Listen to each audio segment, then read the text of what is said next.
At ngayon alamin po natin ang kasalukuyang lagay ng panahon mula kay Weather Specialist Lian Loreto. Ms. Lian, ano pong update sa ating panahon?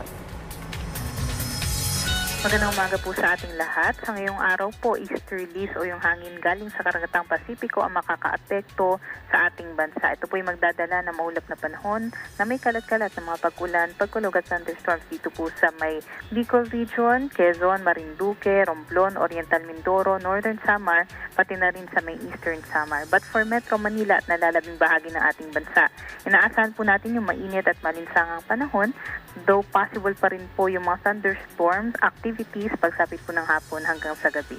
Sa ngayon, wala naman po tayong nakikita na bagong sama ng panahon within the next 3 to 5 days at wala din po tayong nakataas na gale warning sa anumang baybaying dagat ng ating bansa.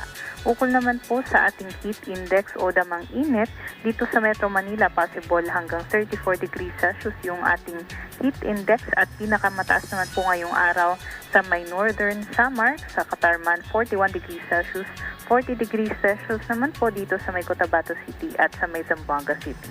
At yan naman po ang latest mula dito sa Pag-asa. Lian Loreto, magandang umaga. Maraming salamat, Pag-asa Weather Specialist Lian Loreto.